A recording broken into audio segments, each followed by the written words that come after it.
I'm going to sit down. Hey, John. Oh, okay. Your panel's fine.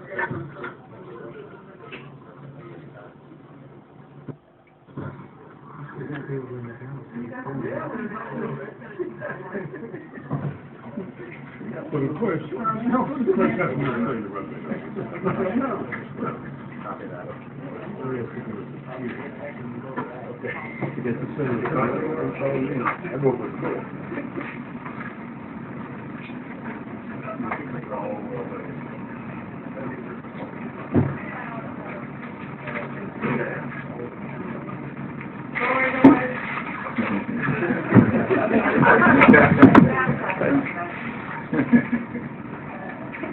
No back page to you.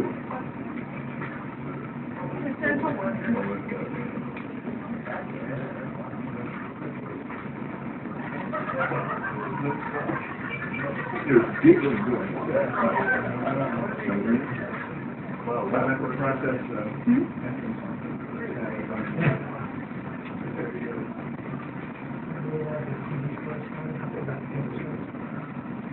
Yeah, there's a memo.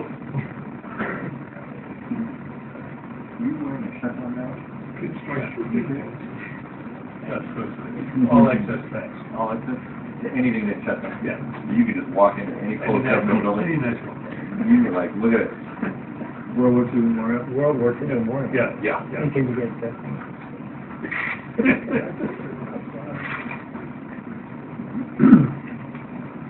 This was not something he wanted to gloat about, and the president got virtually what he wanted, we and can no try to turn Obamacare strings attached to this debt deal. But, Stephen, the problem the president faces tonight, now that the Senate and Gotcha. the House will act, You got it. is that all of these spikes will come right back in 3 months, when the government will again run out of money, and the debt ceiling will again become an issue.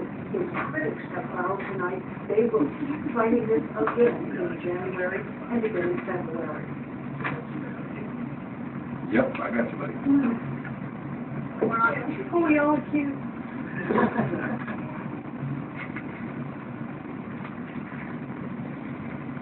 And the answer is there are no winners here. The president is not claiming victory on this. While he's held off those who were trying to, what he felt the damage or call it the ransom demanding for passing these kind of measures, the president wants to be able to move on now and get a full budget up and funding the government, the Senate and House budget committees will be told to get to work, something they should have done last summer, and get a full budget in place. If they can do that in December, then the year will be taken care of and closing down the government doesn't become a problem. The debt ceiling still something that's a political hot potato.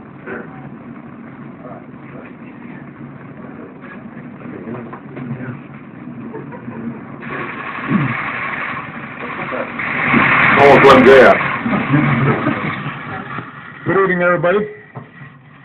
Tonight, the Republicans and Democrats in Congress have come together around an agreement that will reopen our government and remove the threat of default from our economy.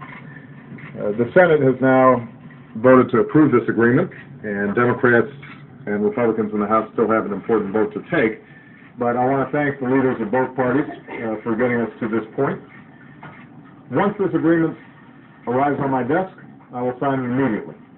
We'll begin reopening our government immediately. And we can begin to lift this cloud of uncertainty and unease from our businesses and from the American people. I'll have more to say about this tomorrow, and I've got some thoughts about how we can move forward in the remainder of the year, stay focused on the job at hand. Because there's a lot of work ahead of us, including our need to earn back the trust of the American people that's been lost over the last few weeks.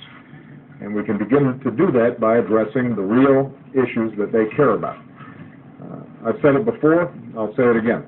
I'm willing to work with anybody. I am eager to work with anybody, Democrat or Republican, House or Senate members, on any idea that will grow our economy, create new jobs, strengthen the middle class, and get our fiscal house in order for the long term. I've never believed that Democrats have a monopoly on good ideas, and despite the differences over the issue of shutting down our government, I'm convinced that Democrats and Republicans can work together to make progress for America. In fact, there are things that we know will help strengthen our economy that we could get done before this year is out. We still need to pass a law to fix our broken immigration system. We still need to pass a farm bill. And with the shutdown behind us and budget committees forming, we now have an opportunity to focus on a sensible budget that is responsible, that is fair, and that helps hard-working people all across this country. And we could get all those things done even this year if everybody comes together in a spirit of how are we going to move this country forward and put the last 3 weeks behind us. That's what I believe the American people are looking for, not a focus on politics, not a focus on elections, but a focus on the concrete steps that can improve their lives. That's going to be my focus. I'm looking forward to Congress doing the same. But once again, I want to thank the leadership for coming together and getting this done. Hopefully next time it won't be in the 11th hour. One of the things that I said throughout this process is we've got to get out of the habit of governing by crisis. And my hope and expectation is everybody has learned that there's no reason why we can't work on the issues at hand, why we can't disagree between the parties while still being agreeable, and make sure that we're not inflicting harm on the American people when we do have disagreements. So hopefully that's a lesson that will be internalized, and not just by me, but also by Democrats and Republicans, not only the leaders, but also the rank and file. Thanks very much, everybody. Mr. Humphrey, is this going to happen all over again in a few months?